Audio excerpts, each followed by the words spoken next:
Hello and welcome to Classical Stuff You Should Know, a classical podcast. Oh, we made this mistake last time. Are we a classical podcast? About classical things. We're not a classical podcast. We've only been hitting it for a year. About classical, but we're like the high point of podcast, ergo the classical. Oh, so you mean like in future generations, they will look back on this as the golden age of podcasting? Yeah, exactly. And we are in it. Yeah, so like when Dante was writing his Commedia, like he would say, this is a classic. So we can say that too about our podcast, right? Can we? AJ has a look like he has a stomach bug. He looks like he's going to be ill. I'm a little hungry. Oh, is that what it is? Sorry, I tried. So I guess as we've referenced, my name is Thomas Magby, here also with Graeme Donaldson. Hi. And AJ Hannenberg. Moop. Yep. That's one way to say hello. And today we are going to be discussing a few things, including wit and judgment. But if I know anything, brevity is the soul of wit. So thank you, everyone, for listening. This has been Classical Stuff You Should Know. Yeah, and you know that line comes from a guy who's not brief at all. Yeah. Is that Polonius? Big old windbag. When people say that, it's actually a joke because is like couched in lines that are being not brief at all. He's the windiest windbag. Which I guess he is. Well, speaking of windiest windbag, Graeme Donaldson. Hey, let's get this You want to party take it away? So, many moons ago... You guys were nerds. Yeah, we are. So, many moons terrible. ago, AJ and I recorded a podcast on metaphors. And if you go back and listen to that one, it was back when there was just the two of us. And we were sharing a microphone? We were sharing a microphone, and it kind of sounded like a tennis match because it would be like back and back and forth, yeah. And back. But now, Thomas, you have come, and you have been the part that has elevated the whole. Yeah, and, sure. Anyway, so if you so you don't need to go back and listen to that, but to summarize it very briefly, metaphors have sort of three things. You've got a tenor, a vehicle, and a turn. The tenor being the thing you're talking about, the vehicle, the image that you're using, and then the turn, the thing that you're saying about the tenor. And the soprano. So that's right. Yep. So the example that was used in that podcast was AJ is a lion. The tenor is AJ. I'm talking about AJ. The lion is the vehicle. That is the image that I'm using to ascribe characteristics, denoting and connotating things about AJ. And then the turn is everything you can say about AJ based on everything that is connoted in the word lion. Royal, regal, fierce, dangerous. Hairy. You can keep going. Naps when he eats. Yeah. These are all That is actually really true. Yeah. AJ is a food camel. He eats once a day and then just sleeps after that. He's kind of like a snake. Yeah. Yeah, I really am. And I just take a nap and just digest for a while. It's kind of annoying if I haven't eaten all day and I need to work, but I'm shaking. I need to eat food. And then I'm out for an hour. An hour and a half. But so that is a metaphor. And metaphors are sort of difficult things to create. And what we did on that podcast was we analyzed them. But there are mental muscles that are used to create this metaphor and to understand this metaphor. And we're going to talk about those two mental muscles today. And they are the mental muscles of judgment, or the analytical or dialectical part of our brain, and wit, or the synthetic part of our brain. So we'll start with analytical. So what do you guys think? What is the analytical parts of our brain? Of our ability to think. Like what they do? Yeah. Like question, critique, see what's wrong with something. Or maybe... Yep. Those are all true. I've studied this a little bit. Yeah, do you want me to let's jump in? So the analytical side is primarily concerned with separation and delineation. Mm-hmm. So this is separate or different from that in certain ways. This is separate. But another piece of analysis is, I think what you're referring to as wit. It's where you're gluing things together or comparing them. They are similar in the following ways. So these are... so the common topic of comparison is what these two muscles, we're going to call them mental muscles, fall under.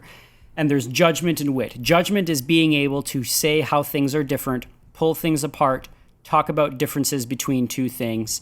It's very useful if someone's trying to pull a fast one, or if someone's trying to make a spurious correlation between two things, or a spurious comparison between two things. You can be like, well, actually... your parents' bedtime laws are not like Hitler. Like that is that. Like that's that a stretch. Because you notice key differences, right? You can say this is separate and different from that, and even the function of a judge, right? He is delineating categories, right? Saying you have done this following thing, you are a criminal. It's kind of like separating you into an area. I guess. That's right. So being someone who can judge, being someone who has a strong analytical mind, is an important thing. And then the opposite, not the opposite, but the other side of this coin is the category or is the ability, the mental muscle of what is sort of commonly called wit. And that is the ability to put two things together. It is synthetic. It is being able to see similarities in things, drawing comparisons in things, and pulling things together. So the best example, oh, sorry, go ahead. Is there any limit to this? Like, I feel like, is it supposed to be unlike things that are we find a similarity in, or can I say two tables are like each other? Because yeah, you can, and then you need the analytical side to say whether or not that whether or not that wit is sort of helpful to the discussion or not helpful to the discussion. The best example that I remember heard about this is something. AJ, I'll let you tell the story because you heard it at I think it was like a classical. Yeah, it was. I was at a conference, and a guy was talking about this, the capacity to compare two things, and he says you can literally compare anything. And I was in class, and this isn't me telling the story. This is this other guy, and he says, I said, give me two things that we can compare, and the student's like, Achilles and a carpet, and he's like, all right, so what's clearly trying to be trying to be like a little punk, and then he's like, all right, so what's the similarity? And then one of the other kids goes, Agamemnon walks all over both of them, and that is just witty, hilarious. right? Yeah. That is witty, and the wit comes from being able to put these two things together. Now, in that sense, that is wit with humor, and you are almost doing a pun on walking on a carpet and walking all over a man, and that is very witty, and that is an attractive thing for a human being to be able to do. We are attracted to witty people. I think that's why I'm asking if there's like a certain kind of comparison. That's because when I think wit, I think of the humorous kind, but I'm guessing there are different types of wit or levels of wit. Yeah, so there's definitely the humorous wit and the lighthearted wit, and that shows that the person has the capacity to sort of think on different levels. I think in terms of language, he's thinking about puns and also on physical walking. But it's also a really necessary category. The synthetic aptitude of thinking is really, really, really important. And it is I'm positing for this podcast that it is a very underdeveloped capacity in modern education. Yeah. We love analytical, and we we sort of like wit, but we don't teach it, or we don't place any sort of prominent importance of it in the classroom. That's because it can't be taught and it's all natural, right, Graeme? No, it can't be. There's no way that it's all natural. I mean, I don't think it is. I mean, it has to be. It's definitely something that can be taught. I think it's an exercised faculty. Earlier in this podcast, Graeme was trying to say you came on the scene and you became the. I think what you elevated the whole. You elevated the whole, but I was going to say he's the yeast to our hops. He makes the whole thing work. He's the spark to our He's the spark plug to our combustion engine. Yeah. Right? There's something that he brings to the mixture that makes the whole thing function, and that's where wit is, right? Forcing your students to make those comparisons. Exactly. And so you practice this by forcing them to make those connections. Well, you say, here are two things, find the similarity. I should. Oh. I don't necessarily. I actually. I have very rarely made them do a witty assignment, and I wish I did more, and I want to do more. The most I've done is I've tried to make them make up metaphors in poetry assignments. Isn't any compare contrast assignment? Yeah, and any compare contrast assignment is this as well. Yeah. The compare is the wit, the contrast is the judgment. That's right. It's an exercise in wit and judgment. Is that when you say compare contrast? Is that like a specific type of assignment you give? In literature, yeah, you can say. Take this book and compare and contrast it to this other book, and you say the student will end up saying like it's similar in these ways and different in these ways, and that's the whole thing. Mm-hmm. And that's a fruitful writing exercise. It doesn't need to be some big grand conclusion about life. You can use that as like an easy little writing assignment, so you can help judge their writing, but then they have to think in terms of comparing and contrasting. When I think about wit, whenever I read those Wall Street Journal articles or any sort of article that says we need people with humanities degrees, we can't let humanities degrees die. And usually one of the main reasons why these sort of articles say this is not just analytical thinking. That's because we're attractive. No, it's because it usually has some sort of component of we need people to think of analogies, that analogies are helpful things for us to be able to bridge gaps in understanding. Like we need people in boardrooms who can draw two things together in order to and to convince people for going ahead. Fine, I totally agree with those sorts of things. But it is true. Literature and humanities is the place where this sort of human faculty of wit is developed, because if you want to be witty, if you want to be able to compare things, you need to have a big receptacle of things to draw on. Yeah. And you need to have spent some time sort of analyzing or thinking about these things so that you can draw upon it, so that you can think about analogies. I'm assuming people know what analogies are, but an analogy is where you are saying something about, almost like a metaphor. You're saying something about a tenor using a vehicle of another image. So like a sports analogy. If someone was incredibly privileged, you could say that, they were born on third base and thought they hit a triple. Like that's a joke that gets thrown around. Yep. That's a good one. Yeah, I like that one. Yeah, I like but that you're one. using a sports analogy to say something about someone's attitude. And that is an example of wit. Yeah, and that is an example of wit. And being able to do that is I would say, like a criminally underdeveloped faculty.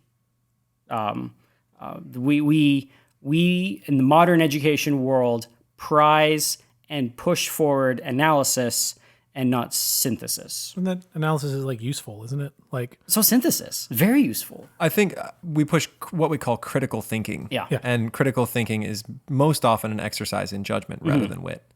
but then And then I don't know, it's easy to look down on when the kids are making jokes and comparisons, when sometimes that's a very useful It's true. exercise. Yeah, and so you see this in the students when they are, often the very witty kid is sort of the kid that's a little irreverent, and he's making these jokes and trying to see what they can get away with. And yes, it eats into the critical thinking, serious analysis of the class, but that is a skill that is a really sort of prized thing. One way that we can think about this, and the one way I like thinking about things is, or my eventual posit is that there needs to be a balance of these two things in the human soul. That you need to have a balance between synthesis and you need to have a balance between analysis.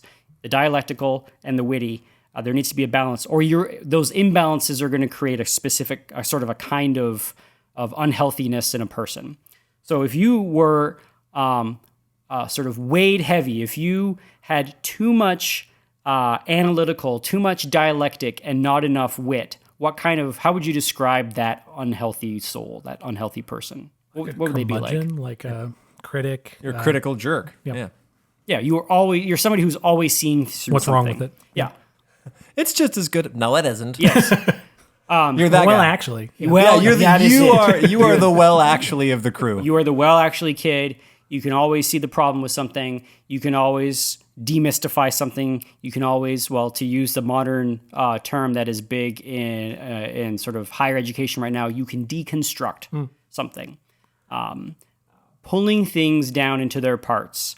But I think, AJ, we must have talked about this on some earlier podcasts, that there is a danger of pulling things down into their parts too much. Did we? I don't forget where that was. We were talking about dialectic, maybe in a Plato podcast. It doesn't matter. But yeah, if you keep on pulling and pulling and pulling, it's fine to learn what a house is made of. But when you're done pulling it down, you have no more house, right? Yeah, if you can pull something apart, if you can sort of talk about if you go in, higher level academics in literature, you could have an entire class that is not reading the book. It is deconstructing and pulling apart the book based on some sort of modern political poli-sci sort of theory of the world. And it is, we talk about lenses. We talk about seeing things through the lens of X. And really what this is the dialectic. This is the judgment faculty, again, an important thing, but kind of put into hyperdrive, put into overdrive, pulling things apart, pulling them into their pieces. But then what? To what end? Not really knowing what to do with it. So instead of reading the book on its own terms, you're reading it. I want the Marxist reading of Shakespeare. Sure. I want the feminist reading of Post-colonial reading of Hamlet. Yep. And I'm going to look at it with this sort of heuristic mechanism of pulling apart in the back of my mind in order to sort of unravel the story in front of me and give it a like a it's a social commentary type of way of judgment than a lot of what we talk about how we should read a book, like we talked about a couple of podcasts ago. Yeah. I wonder if we're stepping too far away from the strict common topic of comparison versus contrast, like analysis versus synthesis. And we're kind of like leaking into destruction versus creation. But on that same token, I feel like there's probably some programs out there where you might come out the back end knowing how to pull a book down to its roots, but you can't write to save your life. Sure. And you can't come up with a story. You can't take disparate elements of books you've read and then put them together in a way that is pleasing, right? You've read plenty of stories about kings, but you don't really know how to make a king. Yeah. You're saying that would be a part of synthesis is the act of... Well, that's my point. Is I think we're getting a little further from strict synthesis and analysis into creation and destruction. Yeah. But it's just an attitude of looking at academia as a place to like beat things with questions until you get their parts versus learning how to take those parts and make something new from them. Which I don't think is probably an epidemic in engineering. I think those guys work with parts all the time. Right? Yeah. But that's the criticism of critics, isn't it? That they can make fun of something, but they can't make it themselves. I think there's something to that, isn't there? Like we should care more about the creation of things, even if they're not perfect. In this fantastic book called Norms and Nobility, A Treatise on Education by David V. Hicks. It is an amazing book. I highly recommend it. Unfortunately, to find it, it's like $50. And it's super rare. It is not an easy read, It is not an easy read. But he sort of says that the student who has too much dialectic and sort of revels in the pulling apart, eventually the terminus is cynicism, is the pulling apart and feeling sort of this sense of smug superiority because you've been able to see through everything. But at some point, you're going to have this incredible crisis because if you've seen through everything, you see nothing. Yeah. Because everything else is empty, and guess what? So are you. Yeah. So there needs to be a building up faculty. All right, so what would be the unhealthy person who had too much wit? This is a little harder. So if analysis is to like cut through something to see what's behind it, then they would be like swept up. They would not be discerning. So capricious? Maybe? They would change easily. Yeah, I think this is it. I think it's someone who changes easily or who doesn't have the capacity to judge when something is like too much of a joke or doesn't have the capacity to judge propriety. Or they're the witty fool. Yeah, they can't see what goes into making, like, I don't know, maybe they can't delineate parts or they can't judge. Yeah, I'm not saying anything important. Everything is a witty joke. I realized halfway through that sentence it wasn't going anywhere. Everything is, I kind of think of Oscar Wilde a little bit. That everything has this sort of a witty turn of phrase where you can put two things together. Whenever I read Oscar Wilde, we just started teaching Oscar Wilde in the senior English class. Every time I read him, I just want to sit him down and be like, sir, like Oscar, you need to take some things seriously. But isn't there kind of cynicism in by him? the end of There life? Yeah. He kind of did. Oh, he did. Yeah. He did. His life changed. His life's definitely changed. But the idea being that if your soul is one that is sort of overly witty, you're the jokester that doesn't know when to be serious. Yeah.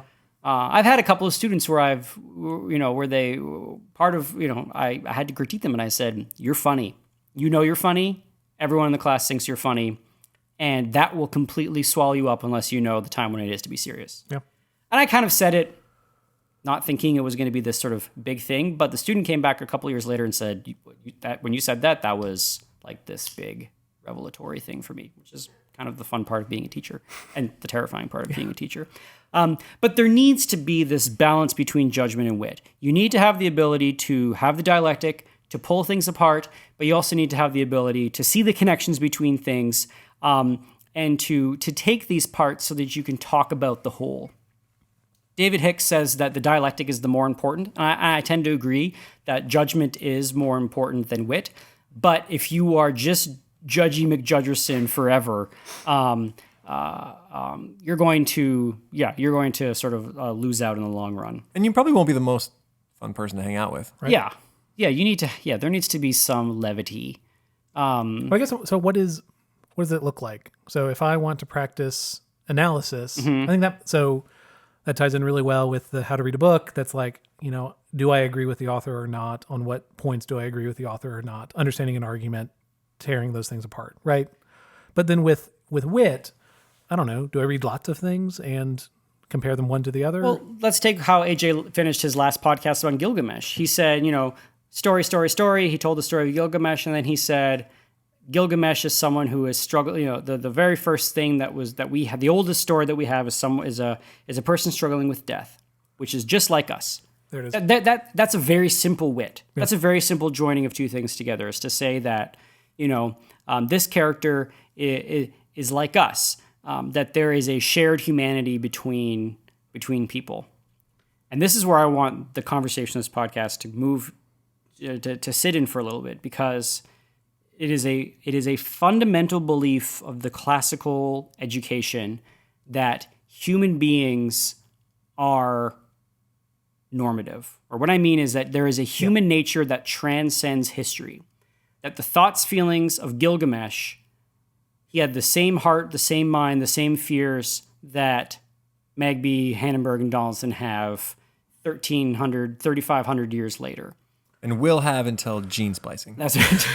Yes, it will have until we can You ever read The Abolition of Man? Oh my goodness. That's the fun Actually, book. We'll do some podcasts on that one.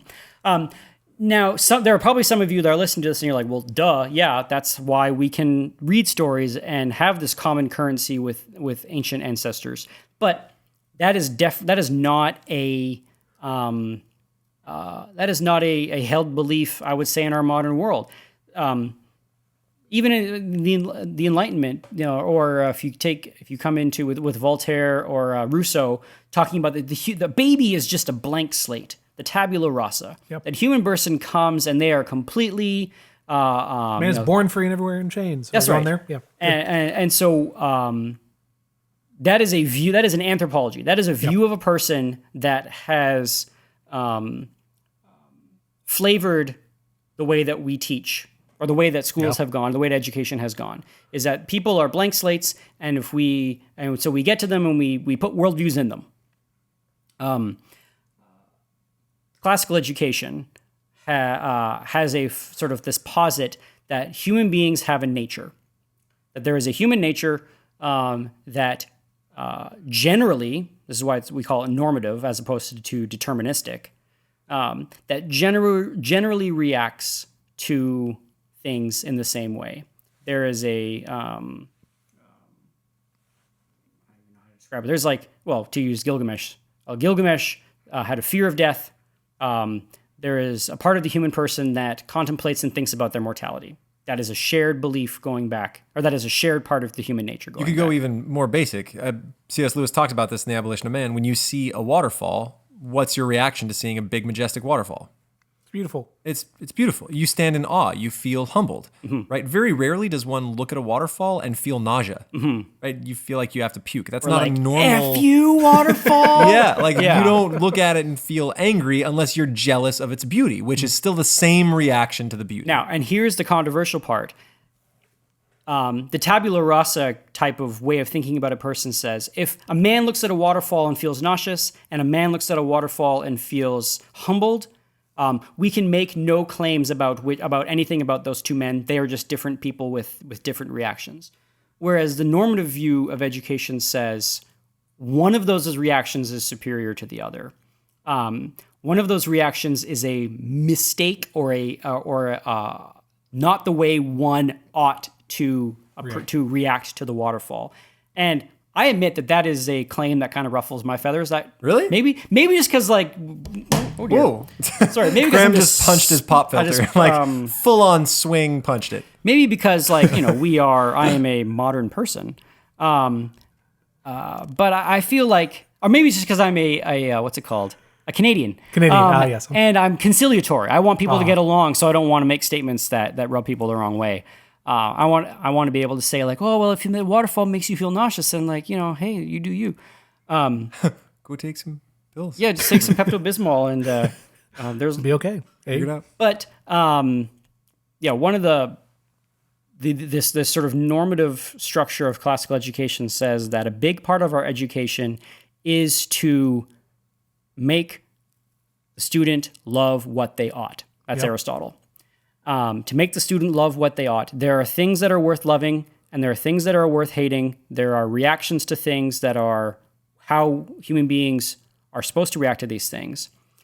And the idea of original sin, or the idea of the brokenness of humanity, or the fact that education is like a hospital, a fixing, is not just a Christian idea. This is the Stoic. This goes back to Stoicism. This goes back to Platonic, the way that he talks about the academy, that the school is meant to almost like restore man into an image of what he ought to be. And we've talked about the ideal type. Talked about the ideal type before. But so the ideal type in regards to this mental muscle of comparison is that you need to be someone who is both analytical and witty, someone who can both have the capacity to judge and the capacity to synthesize. And that is that's controversial. That's the thing. It's incredibly controversial. Yeah. And schools operate, and I think lots of schools sort of operate the way that they were taught. Like teachers teach the way that they were taught, and those teachers teach the way that they were taught. And I think it's very rare that schools sit down and say, like, what is a human? Right. And how do we think human beings learn? And are humans blank slates, and we can put whatever we want in them? And if we want humans to be a certain way, we can teach a certain way? Or are human beings kind of like plants, and if we put them in the wrong soil, no matter what we give them, they're not gonna work because they're in the wrong environment or whatever? Thoughts on this? I agree. What you're saying is that the idea of a normative education is controversial, and obviously I agree with that. But I just don't know how you just can't approach the works that you all teach without that being true, or at least approach them honestly without doing that. Because Homer is not saying, this is a Greek ideal. He's making statements that he thinks are true. You can't read, what do y'all read in 10th grade? Brave New World, Frankenstein. Paradise Lost is the centerpiece. Lost. Yeah, so you can't read Paradise Lost without engaging it on Milton's terms. But I do understand that it's hard to have that I don't know how you have that conversation directly of, you think this is dumb and you're actually wrong. Like at some point, I hope we talk about how do we know the right way to approach these things, or what is the normative. Like when we talk, so the idea you're kind of pointing to is that there's a broad development of a person, that a student does not just need education dumped in their head, but they need to be cultivated into an adult human. So we have some kind of idea of what that end point looks like. It might be interesting to talk about how we know what that end point is, because we don't agree on it. Like, I don't know. I bet the three of us would have disagreements over what that end person is. Lewis actually says that that's true. There are disagreements involving he calls it the Tao, the ideal type, but there are certain things I think we would all agree about, right? The good man is kind, right? That's an easy one. No. Oh, sorry. So he says there is room for development there, but we all have a notion in our head of certain things that are good just base level. Like, it is better to know the truth than to be mistaken about lies, right? Mm-hmm. That is part of the Tao. It's better to know what's actually going on than to be mistaken about it. I've done a lot of thinking about this. So I had a long conversation with a friend of mine about relativism, which is kind of like what you're talking about, and universalism, which is the notion that there are lasting norms in man, right? That underneath our moral compass are a set of virtues that don't change through the ages. There's still variance. There's variation. Rome can look very different than Greece in what they posit as ideals, but But there are still ideals. Yeah, never has there been a society where true cowardice is praised, where like you give up your children to be slaughtered because you don't have the moxie to stand up to the people to slaughter them. Backstabbing Like, your friends is the great ideal. yeah, like great job, buddy. You really got it. one over on your friend. And granted, like the Spartans stole, but that was the ideal. In service there of was a higher ideal. In service of a higher ideal, which was the protection of the nation. So we had a long discussion about this, and I've always been a universalist, but the question I've been kind of bumping up against lately is in school, particularly for me, because I'm an English teacher, is how do you make sort of this synthesis type person? And I think that's kind of what you're driving at, Graeme, is how do we bring that into education? And teaching the books is kind of strange, but I think we operate under the assumption that if we expose them to enough great literature, they're going to end up being Shakespeare's themselves. When I think what is actually going to happen is they'll be able to recognize Shakespeare's, right? They'll know what's good and what's bad. Hopefully. Or, sorry, when you said that, my immediate reaction was like some people are going to learn to hate Shakespeare because they're going to hate Julius Caesar and Romeo and Juliet. Right. But I mean, ideally, if we do it right and we keep on showing them good books, they will be able to recognize a good book when they see it, not necessarily love it, but they'll know it. I'm not saying that reflects on you. I'm saying that like they might find it so difficult in getting into Shakespeare that like that initial negative reaction. I don't know. Well, let's assume that things go well. Shakespeare is coming at exactly the right time and things go well. Yeah. What we've done is made a bunch of people who recognize Shakespeare, not people that can write like Shakespeare. And so there's got to be a different set of building blocks that we're not quite tackling, that I'm trying to figure out how to work into my curriculum, which might be like, take this sentence, write it 45 different ways. You have to change it. You have to move things around. And that is the skill of synthesis, and then tell me which one hits you the best. Well, we're conflating two things. So Norms and Nobility, David Hicks says that classical schools have 3 academies inside them. They have the Academy of Math and Science, they have the Academy of Art and Writing, and they have the Academy of Letters, of basically literature. And in our school, we have writing and literature in the same class, with literature definitely getting the lion's share of the time and writing getting the sort of the shaft of the time. So there would be, it's true. Yeah. There needs to be both. There needs to be like the actual the training of the art of writing, and then. But what I was talking about with sort of wit and judgment is talking about the human person by using humane letters, stories, and history. I'll give you an example of a analytical class assignment and this sort of synthetic class assignment that Hicks talks about in this book. He tells a story about a teacher who was teaching Plato's Meno to his students. And does anybody remember what Meno was all about? It was the second in the Eni. Yes. Eni, Mino. No. Eni, Meeny, Mino. I don't remember. Is this the outline of the... So and then Mo, the fourth of the series. The question in Plato's Meno is, can virtue be taught? And so he did the way the teacher taught this one year is he made the students read the book, didn't tell them anything about it, and he came back and he quizzed them on what was Plato's argument about can virtue be taught. And the students, on varying degrees of success, could write out the argument of Plato, and then he kind of talked about it, and the students didn't really care, and they sort of memorized what the argument was. And then they could talk about what they didn't like about the argument, and then they moved on to the next book, and he kind of felt like it didn't really... The stakes were too low. The stakes were too low. But he had done a good analytical thing of it. The students on a test could write down the 6 syllogisms of Plato's argument. Done. Next year, he tried a different way of doing this lesson, and he tried to do something that he would consider more synthetic. Before he even read Plato, before he sat down and he asked the students, can virtue be taught? And he sort of basically had a roundtable discussion of can virtue be taught. Then he said, go home, I want you to ask your parents. Do your parents think virtue can be taught? And I want you to come back and tell me their answers. Yeah. They went home, asked their parents if virtue could be taught, came back, and then had this. And then before they read the book, he said, the assignment is, I want you to write down a statement of whether you think virtue can be taught. Your thoughts. Can virtue be taught? Student came down, wrote a statement of can virtue be taught. Some students said yes, some students said no, and with sort of predictable teenage reasonings.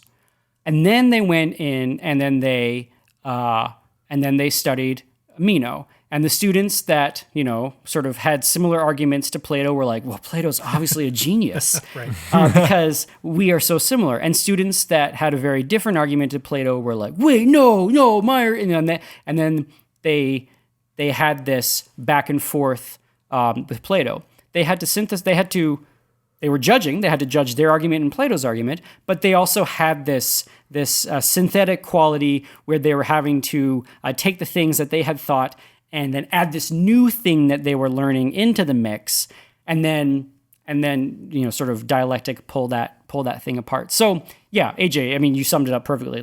He gave stakes for the reasoning. But the reason that the teacher can confidently do that is because he believes that fundamentally every human heart in that classroom has the capacity and wants to think about topics like that. And if the student doesn't want to think about topics like that, the student needs to be shown why he needs to think about these sorts of things. Like the student needs to be awakened. It's not just that student is a blank slate that topic doesn't resonate with him, or he doesn't need to be sort of taught that sort of thing, or he just hates the waterfall, and that's cool for you, man. You hate that waterfall.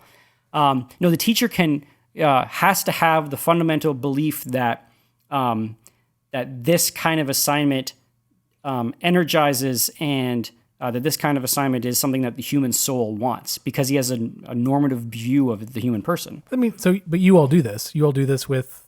of course we do. But you do. You have your Harkness discussions. Yeah. Harkness being was it Latin word for table? So no. Harkness was a dude's name who invented the thing. Was that really? Yeah. Oh, yeah. I thought it meant table. It was like Dave Harkness. Yeah.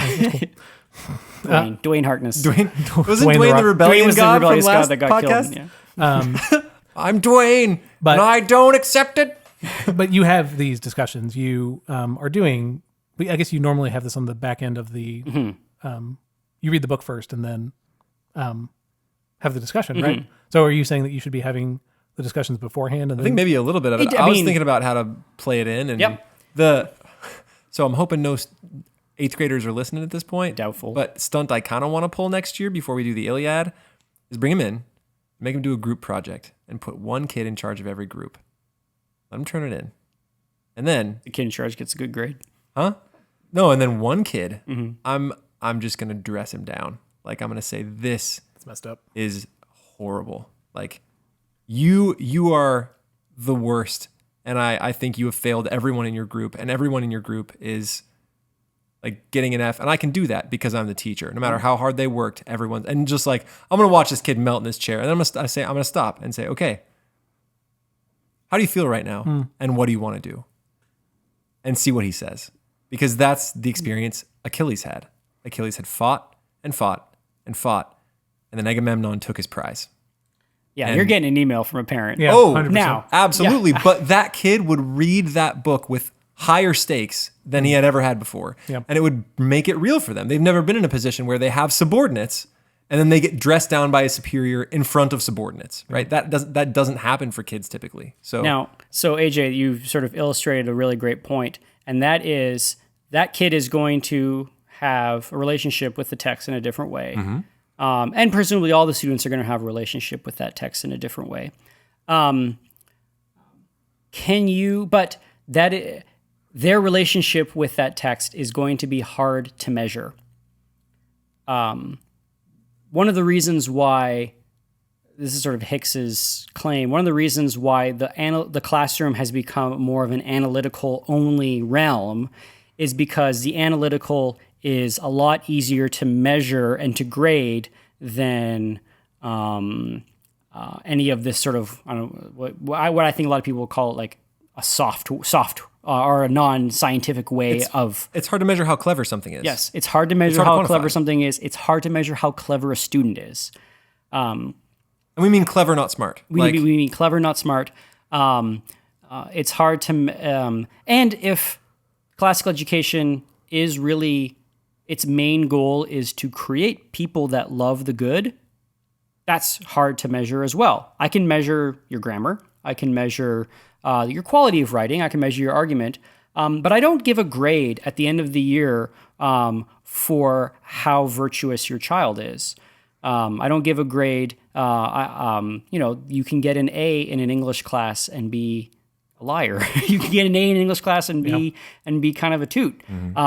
You cannot do very well in English class, and you can be closer to a saint than anybody at the school. And we're not doing a podcast on grading, but it does create a lopsided incentive bias in the hearts and minds of students, and I don't blame them for it because incentives incentivize a certain kind of behavior that sometimes is in line with virtue formation, and other times it's not. Anyway, sorry, what behavior?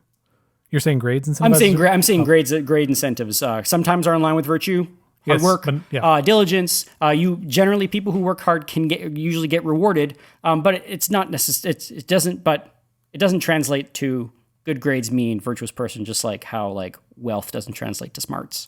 Are you telling me my 4.0 in high school does not mean I'm a good person? No. I didn't get one of those, by the way. Your 4.0 does not mean you're a good person, but you're the friend that I know you are. Means that. A 4.0 in life, is that what? Yeah, the 4.0 in life. I'm a valedictorian at life.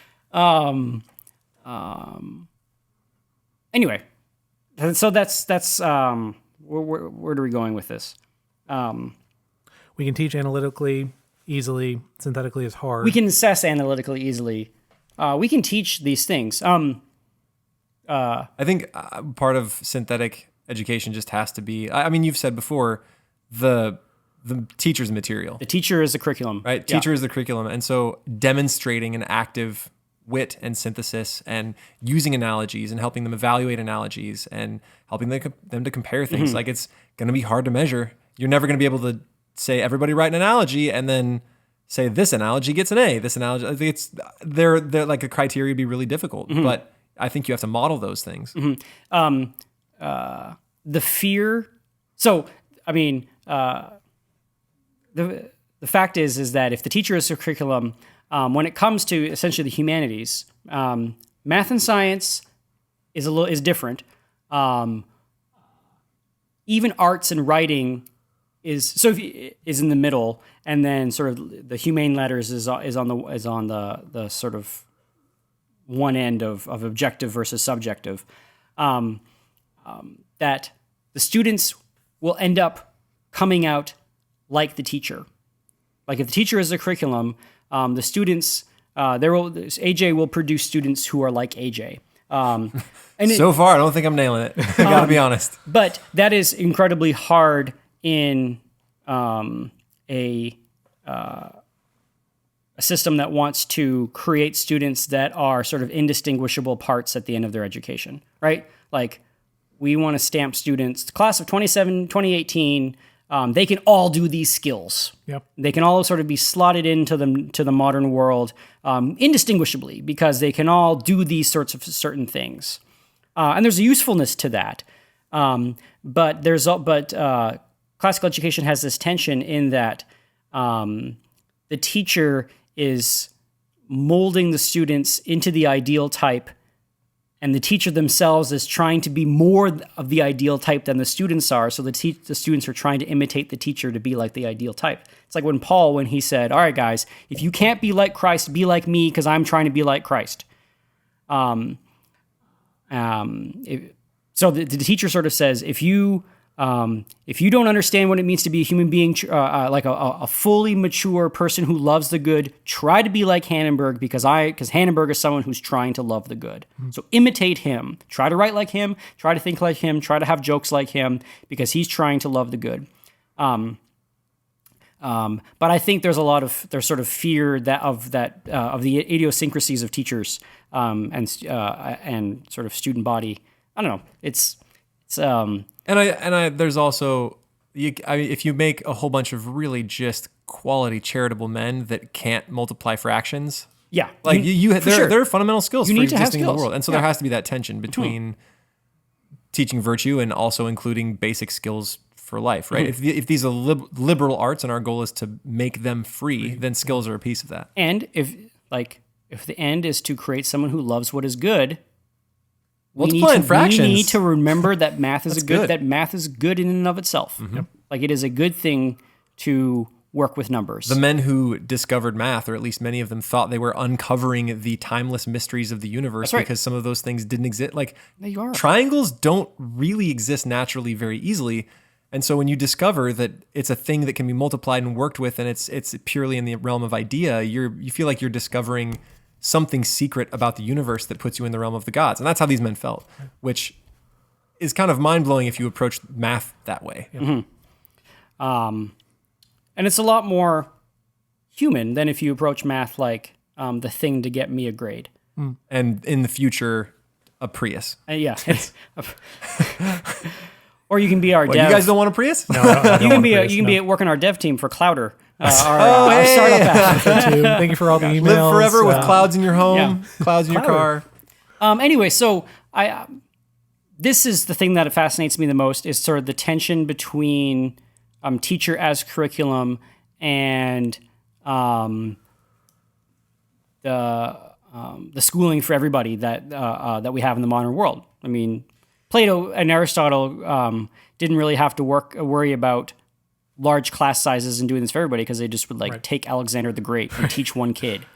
And we don't do that. That tension is the only thing that I feel gives me job security in the face of internet schools. Yeah, and robot teachers. Right, and robot teachers and video teaching. Or I can Khan teach Academy. you skills on... Yeah, exactly. Khan Academy can teach you all sorts of skills. And it's good. It's not. It's I real am not good. disparaging Khan Academy. I think that there is definitely a role for the objective online. side of learning to be done online. But I don't know Khan. I've never seen him be charitable, and I can't talk to him about my life and learn from him. And so there's just a whole element of educating the person that is missing from those videos. Or It's the apprenticeship side of education. There's a relationship there that I think, maybe it doesn't guarantee that schools don't have trouble as they move digital, but I think it's going to guarantee that there are some schools that survive just because they make quality kids. Cool. Yeah. I guess in the other, also, if the school were to get too large, that could be a problem in the same vein. Like some of this depends on the student being able to know the teacher. Yes, for sure. And it also depends on the hiring practices. If you hire a bunch of derpy teachers, you're not, if there's no charisma there, like it's a high requirement on the hirers, and it also, I'm going to say high more. That's good. It is a lofty requirement on the people who hire teachers, and it's also a lofty requirement on the teachers themselves to be the kind of person that a student might want to imitate. Yeah. I remember I had a teacher when I was young that I loved. She was fantastic. She was smart. She wanted to learn things and do things, and she was engaging. And then I left that school, and my sister had her a few years later, and she had grown bitter and cynical and hated teaching and hated students, and my sister hated her. Like she just, something had happened in her life that had turned her... Soured her. That had soured her, and then my sister hated the class and didn't get nearly as much out of it as I did. So that can happen. Anyway. Cool. Anything else, Graeme? That's it. Just that sort of teaching is kind of a terrifying thing when I sort of break it down. But, and also I guess you just need to be honest in there being a normative aspect to what you're doing, right? That it's not just teaching skills. I did remember the last thing I wanted to say. If teaching comes up, We got it in the podcast. The dog really wants us to hang out. It's okay, Docko. We're coming, buddy. If a teacher or if a educational model really comes at a tabula rasa style anthropology, that human beings are blank slates, teaching very quickly becomes propaganda. Yes. That you have ends that you want, and here are the ways that I'm going to put these ends in. The other way around, if it's normative, it's not propaganda, it's like propagating humans. Right. You're not, because at that point you're not using the student to get a certain end. There's something in them that you're growing. We're all trying to get to that end. Yes. Yeah. And maybe we're further along, and that's the mimetic part of teaching. Yeah. Sorry, I'll wrap up because of the whining dog. He just really wants us to be done. Poor dog. So this has been Classical Stuff You Should Know. You can email us with ideas for topics or wanting to invest in our Series B. Yes, Series B. It's been an incredible Series A. I want to thank you all for the $1.3 billion valuation. We have no proof of concept. Not but, zero. But we're getting there. We'll figure it out by probably Series D or E. All we need to do is get valuated high and then sell this stinger. Seriously, yeah. We already got golden parachutes lined up. That's rock and roll. So yeah, classicalstuff@veritasacademy.net to email us. You can follow us on Twitter at CLSSCAL stuff at Cliscal stuff. What else? Your email? A website. Well, website, yeah, classicalstuff.net. If you are enjoying these episodes, would love if you would rate and give us that 5-star. That'd be awesome. So, sweet 5 stars. Yeah. Thank you to everyone who has. That's all we're here for, really. Just hungering for that 5-star. And a lot of you have reviewed. So we're doing it for the grades. Yeah, that's all it's here for. But this is Thomas and Graeme and AJ, and we are signing off. Thank you. Bye. And Doc. Bye, Doc. Dr. Whiny Dog. Bye.